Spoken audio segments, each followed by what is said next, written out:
CM Yogi Adityanath इस वक्त कार्यक्रम में मौजूद है। तमाम अपडेट्स उस कार्यक्रम की हम आपको देते रहेंगे। इसी बीच बड़ी खबर आ रही है, ज्ञानवापी केस से जुड़ी हुई हिंदू पक्ष ने केस के लिए ट्रस्ट बनाया। श्री आदि महादेव धर्माल्य मुक्ति न्यास का गठन किया गया है। अदालती कामकाज जो भी होगा वो ये ट्रस्ट देखेगा।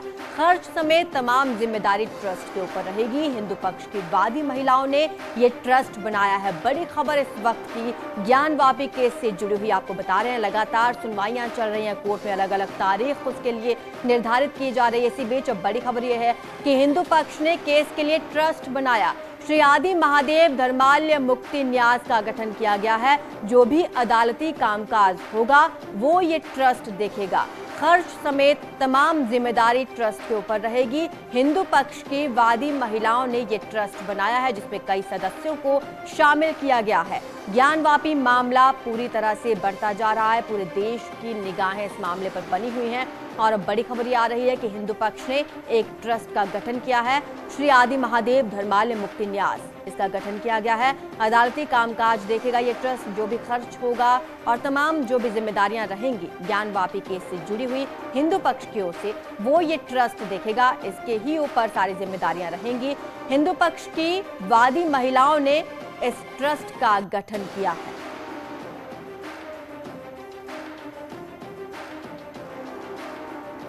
ज्यादा जानकारी हमारे संवाददाता रवि पांडे हमें देंगे। रवि, जिस ट्रस्ट का गठन किया गया है, कौन कौन से सदस्य इसमें शामिल हैं? वकीलों को भी शामिल किया गया है?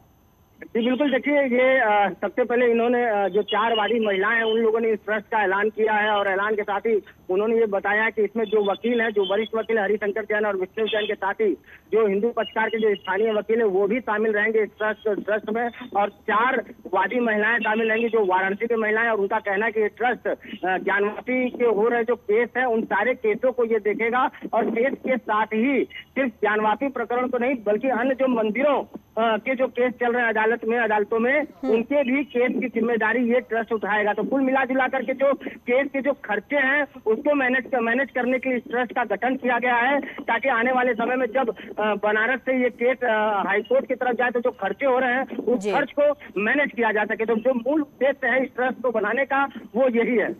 रवि, कोई और संगठन का भी साथ शामिल है इसमें? किसी और का भी इसको सहयोग मिल रहा है ट्रस्ट को?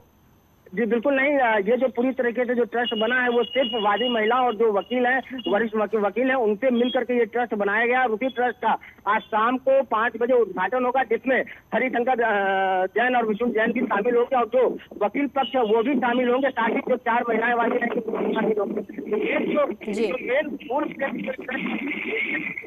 खर्चे हैं या फिर जो भी जिम्मेदारियां, यानी कि जो भी कामकाज रहेगा, कोर्ट का जो भी कामकाज होगा वो ये ट्रस्ट देखेगा। शुक्रिया आपका रवि इस तमाम जानकारी के लिए।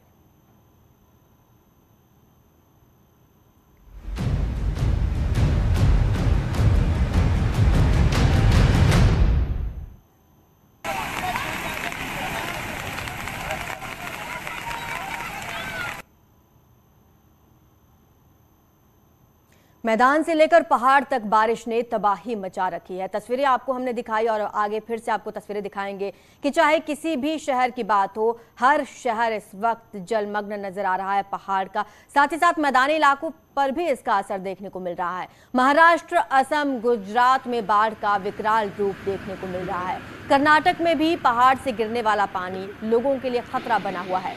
जम्मू कश्मीर की बात हो, हिमाचल प्रदेश या फिर उत्तराखंड, इन पहाड़ी राज्यों में आसमान से बरस रही आफत ने तबाही मचा रखी है।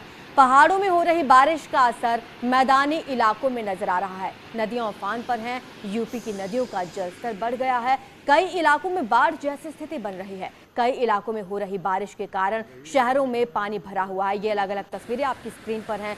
8 तस्वीरें आप देख रहे हैं अपनी स्क्रीन पर अलग अलग शहरों से जहां पर जल भरा हुआ है।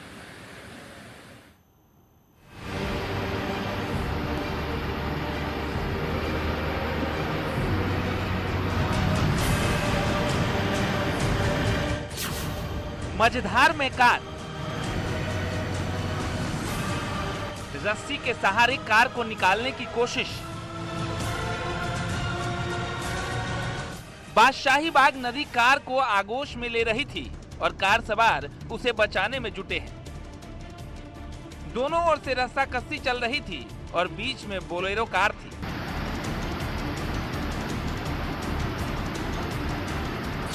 ये तस्वीर सहारनपुर की है।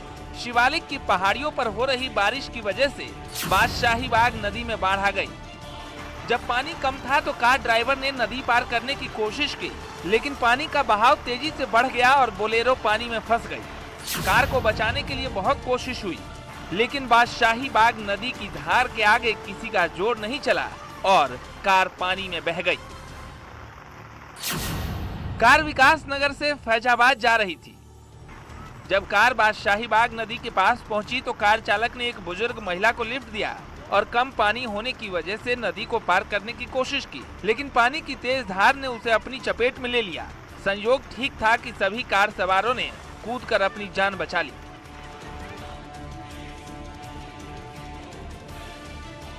मैदान से पहाड़ तक पानी का प्रहार जारी है। ये तस्वीर हिमाचल के चंबा की है। पहाड़ पर अचानक सैलाब आने से अफरा तफरी मच गई थी। 40 से 50 बकरियां सैलाब में बह गई। हिमाचल में बारिश से 49 सड़कें बंद हो गई। 13 से ज्यादा बिजली के ट्रांसफार्मर बह गए। अकेले चंबा जिले में 35 सड़कें क्षतिग्रस्त हो गई हैं।